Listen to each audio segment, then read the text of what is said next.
जब से शर्मा जी की नई बहू गायत्री के पड़ोस में ब्याह कर आई थी, तब से तो वो बस उसी के गुणगान करती रहती और बार बार अपनी दोनों बहुओं गुंजन और स्वाति को शर्मा जी की नई बहू से कंपेयर करती रहती। वाह वाह, क्या हलवा बनाया है शर्मा जी की नई बहू रश्मि ने। कितना स्वादिष्ट हलवा है। और ये पूरियां, कितनी अच्छी फूली फूली पूरियां बनाई है उसने। उसके हाथों में तो साक्षात माँ अन्नपूर्णा का वास लगता है। शर्मा जी के तो सचमुच भाग ही खुल गए जो इतनी गुणकारी बहुएं उन्हें मिली। और एक मेरी ये दो निकम्मी बहुएं हैं जिन्हें आज तक ढंग का खाना तक बनाने नहीं आया। ऐसा क्यों बोलती हो माँ जी? हम भी तो आपके लिए हलवा बनाती हैं। हाँ, वो तो तुम बनाती हो, लेकिन जो बात रश्मि बहू के हाथों में है वो तुम्हारे हलवे में कहाँ। क्या कमाल का हलवा बनाया है उसने। वाह वाह, मजा आ गया। अच्छा, ऐसी बात है तो हमें भी चखाइए। ऐसा क्या खास बनाया उसने जो आप इतनी तारीफ कर रही हैं? हाँ हाँ, ये लो और खाओ, और खाकर सीखो कि खाना किसे कहते हैं। आखिर खाना बनाया कैसे जाता है। तुम लोगों के खाने में ना तो स्वाद होता है और ना ही शक्ल। गायत्री उन दोनों को हलवा चखने को देती है, जिसे खाकर जेठानी गुंजन कहती है, इसका तो टेस्ट जाना पहचाना है। हाँ, याद आया, ये तो कल्लू हलवाई की दुकान का हलवा है। अरे हाँ भाभी, ये तो सच में कल्लू की दुकान का हलवा है। इसका स्वाद हम कैसे भूल सकते। सब्जी लाने के बहाने हम उसका ये हलवा भी तो खाकर आते हैं। हाँ, लेकिन अभी ये बात माँ जी से मत कहना, नहीं तो वो कहेंगी तुम दोनों कल्लू हलवाई के पास अकेले अकेले हलवा खाकर आ जाती हो। हाँ हाँ, समझ गई मैं। क्या हुआ, आप क्या खुसुर फुसुर कर रही हो? मुंह खुला का खुला रह गया ना इतना टेस्टी हलवा खा के। हाँ माँ जी, बस यूं समझिए, आँख नाक कान और दिमाग सब खुल गए रश्मि का ये रूप देखकर। ये रूप देखकर मतलब? भाभी का मतलब है कि उनका अन्नपूर्णा वाला रूप देखकर। अब तो हमें भी उनसे ये सीखना पड़ेगा। दोनों देवरानी जेठानी को शर्मा जी की नई बहू पर शक हो गया और अब दोनों ने उस पर नजर रखना शुरू कर दिया। दरअसल उनके पड़ोस में रहने वाले शर्मा जी की नई बहू महीना भर पहले ही ब्याह कर आई थी, लेकिन जब से वो शादी करके आई थी तो सोसाइटी के सभी लोग उसी के गुणगान करते रहते। वो दिखने में तो सुंदर थी, लेकिन उसके संस्कारों ने भी सबका दिल जीत लिया था, जिस कारण आस पड़ोस की सभी सासें हर वक्त बस शर्मा जी की नई बहू की तारीफ करती रहती, और उन्हीं में शामिल थी उनकी सास गायत्री भी। एक रोज, प्रणाम आंटी जी। प्रणाम रश्मि बहू, सुबह सुबह कहाँ जा रही हो? मंदिर जा रही हूँ आंटी जी, वो क्या है ना, अपने परिवार की खुशहाली की कामना करने। वाह वाह, क्या संस्कार है तेरे बहू, जीती रहे। घर आकर गायत्री अपनी दोनों बहुओं से, सीखो तुम दोनों भी कुछ शर्मा जी की नई बहू से। सुबह सुबह नहाकर साड़ी में लिपटी बिल्कुल देवी लक्ष्मी का रूप लग रही थी, और पता है वो मंदिर जा रही थी। एक शर्मा जी की बहू है और एक मेरी बहुएं हैं जो मंदिर नहीं बल्कि मल्टीप्लेक्स जाने की शौकीन है। जितनी मर्जी मूवी दिखाने ले जाओ बाहर। ये कहकर गायत्री अपने कमरे में चली जाती है। ये माँ जी का कुछ ज्यादा नहीं हो रहा? हर बात पर शर्मा जी की नई बहू, शर्मा जी की नई बहू करती रहती हैं। बिल्कुल ठीक कहा भाभी, मुझे तो उस रश्मि में भी गड़बड़ लगती है। चलो आज चलकर उसका पीछा करते हैं। वो दोनों उसका पीछा करते हुए मंदिर की ओर चल पड़ती हैं। लेकिन जब वो दोनों मंदिर पहुंचती हैं, तो रश्मि तो वहाँ नहीं होती। अरे भाभी, ये रश्मि तो मंदिर में कहीं नहीं दिख रही। कहीं यहाँ से चली तो नहीं गई? लेकिन इतनी जल्दी हम तो उसके पीछे पीछे ही आ गए। ये तो मेरी समझ में भी नहीं आ रहा। मंदिर जाने का रास्ता तो एक ही है, फिर वो हमें दिखी क्यों नहीं?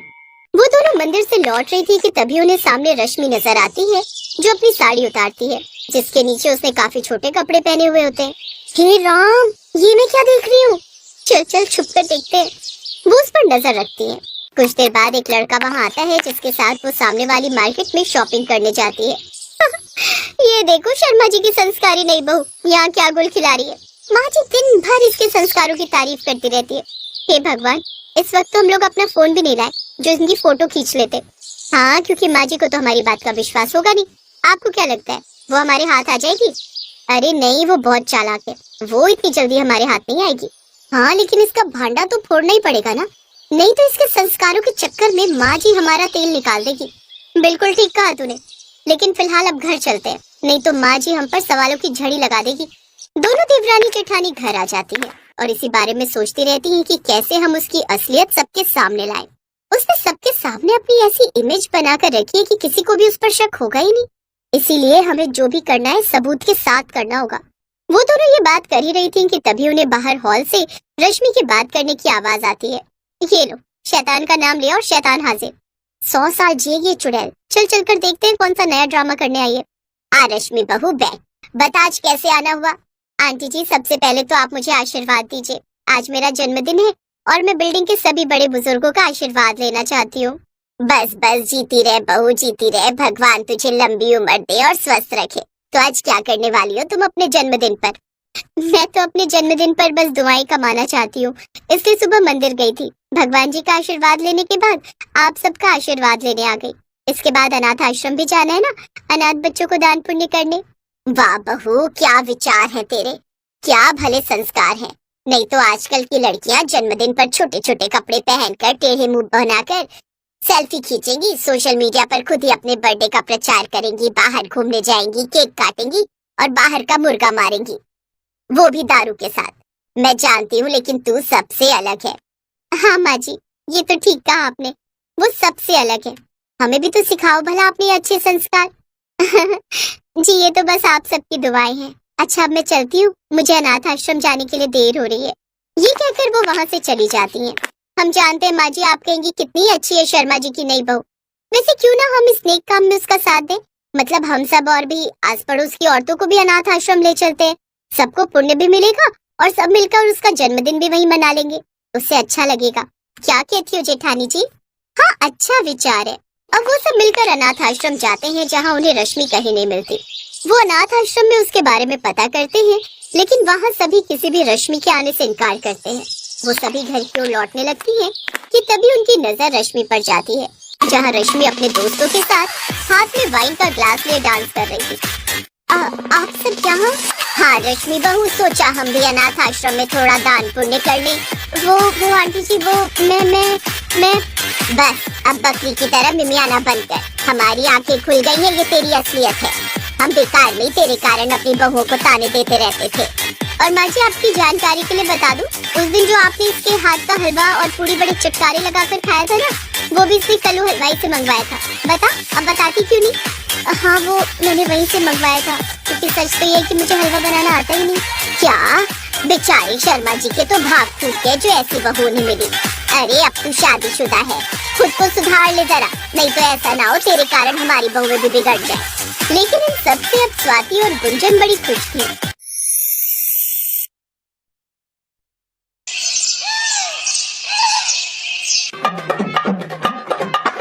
लाजवंती ने अपनी नई बहू शीतल को बहुत ही सुंदर खालिस सोने के बड़े बड़े झुमके उपहार में दिए।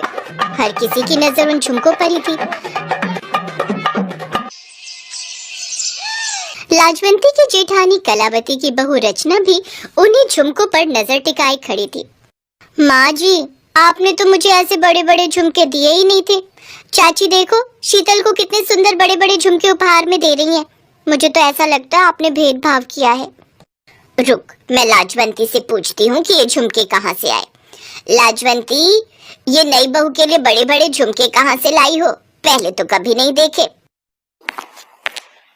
भाभी, आप शायद भूल रहे हो, मुकेश की दादी ने मुझे शादी के बाद ये बड़े बड़े झुमके दिए थे, और आपने भी तो बताया था कि आपको अपनी मुंह दिखाई में वो 9 का हार मिला था। ये वही झुमके हैं। आज मैंने सोचा मुकेश की बहू को दे देती हूँ। देखो ना, सुंदर लग रहे हैं ना? शीतल बहू, इन झुमकों में तुम्हारी दादी सास का आशीर्वाद है। इन झुमकों को संभाल कर रखना, ठीक है बहू? जी माँ जी, थैंक यू सो मच। मुझे ये गिफ्ट बहुत पसंद आया, मैं इसे हमेशा संभाल कर रखूंगी। उस दिन के बाद शीतल जब भी कहीं जाती तो उसकी सास उसे बड़े झुमके पहनने के लिए कहती। एक दिन शीतल और लाजवंती को किसी के घर पूजा में जाना था। शीतल बहू, वो बड़े वाले झुमके पहनना मत भूलना। आज की पूजा में बहुत खास मेहमान आने वाले हैं। तुम ये बड़े झुमके पहन कर जाओगी तो सबको बहुत अच्छा लगेगा।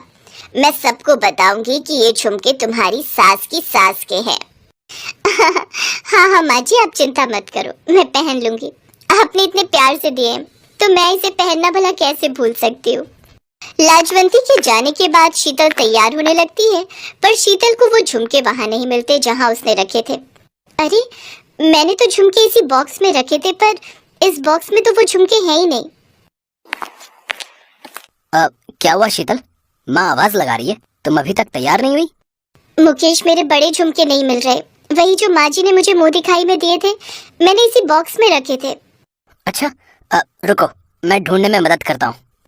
शीतल और और मुकेश हर जगह ढूंढते हैं पर कहीं भी वो बड़े झुमके उन्हें नहीं मिलते। अब पूजा में तो जाना ही है, एक काम करो, तुम यही छोटी झुमकियां पहन लो, फिर बाद में ढूंढ लेना। मैंने तुम्हें बोला था कि झुमके संभाल कर रखना, पर तुमने शायद उन्हें संभालने में लापरवाही कर दी। मैंने कितने सालों से वो झुमके संभाल कर रखे हुए थे। मुकेश की दादी माँ की निशानी थी वो झुमके। शीतल के साथ साथ सबका मन बहुत खराब होता है। शीतल बहुत चिंता में थी कि आखिर उसके वो झुमके कहाँ गए, क्योंकि ऐसे तो उसके कमरे में कोई भी नहीं आया था। तभी शीतल की काम वाली मीना आ जाती है। मीना रचना के घर में भी काम करती थी। वो शीतल और लाजवंती की बातें सुन रही थी। बहू, तुम्हें अच्छे से याद है कि तुमने वो झुमके इस डिब्बे में ही रखे थे, कहीं और तो नहीं रख दिए थे? हाँ माँ जी, मुझे अच्छे से याद है, मैंने इसी डिब्बे में झुमके रखे थे। भाभी, आप कौन से झुमकों की बात कर रही हो? वही ना जो माँ जी ने आपको मुंह दिखाई में दिए थे? हाँ वही। क्या तुमने कहीं देखे हैं? हाँ भाभी, वो झुमके तो वहाँ ऊपर वाली अलमारी में रखे हैं। उस दिन रचना भाभी उन्हें ऊपर अलमारी में रख रही थी। मैंने उनसे पूछा भी था तो उन्होंने मुझे कहा कि आपने उन्हें बोला है कि संभाल कर ऊपर अलमारी में रखने को। मैंने नहीं बोला था, फिर रचना भाभी ने ऐसा क्यों किया होगा? मैं समझ गई बहू कि रचना बहू ने ऐसा क्यों किया है। चल, तेरी ताई जी के घर चलते हैं। लाजवंती और शीतल कलावती के घर जाती हैं और सारी बात बताती हैं। ये मैं क्या सुन रही हूँ रचना बहू, तुमने ऐसा क्यों किया? सबको साफ साफ कहो। रचना जान चुकी थी कि उसकी गलती पकड़ी जा चुकी है, इसलिए वो बहाना बनाने लगी। अरे शीतल, मेरा तो सारा प्लान ही चौपट हो गया। मैंने सोचा था कि मैं मजाक को थोड़ा आगे तक ले जाऊंगी। अब तुम इस घर में नई नई आई हो और मैं तुम्हारी जेठानी हूँ, तो थोड़ा बहुत हंसी मजाक करना तो बनता है। मैंने बड़े वाले झुमके छुपा दिए थे ताकि तुम्हारे साथ थोड़ी शरारत कर सकूं, पर इस मीना ने सारा मजाक किरकिरा कर दिया। भाभी, क्या ऐसा मजाक ठीक है? खुद ही सोचो, शीतल इस घर में नहीं है। वो बेचारी तो पिछले 2 दिन से कितनी परेशान है। मैंने उसे यहाँ तक कह दिया कि वो जिम्मेदारी नहीं संभाल पाई।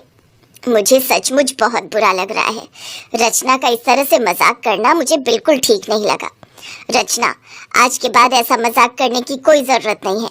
शीतल तुम्हारी देवरानी है, उसके साथ अच्छे से रहना, क्योंकि मैं भी कलावती भाभी के साथ अच्छे से रहती आ रही हूँ। कलावती भाभी, मुझे इससे ज्यादा बताने की शायद जरूरत नहीं है कि हम दोनों देवरानी जेठानी में कितना प्यार है।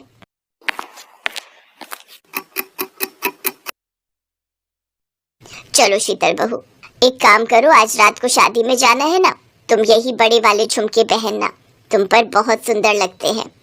झुमके मिल गए, मेरी बहू के चेहरे पर मुस्कान आ गई, नहीं तो चेहरा कितना उतर सा गया था। माँ जी, सचमुच मैं बहुत परेशान हो गई थी। आप ठीक कह रहे हो, ये झुमके मिल गए तो मुझे बहुत तसल्ली हो गई। अब मैं इन झुमकों को और भी ज्यादा संभाल कर रखूंगी। उस दिन के बाद शीतल ने समझदारी से काम लिया। अब वो रचना से बहुत संभल कर रहती थी ताकि आगे रचना फिर से कोई चालाकी न कर सके।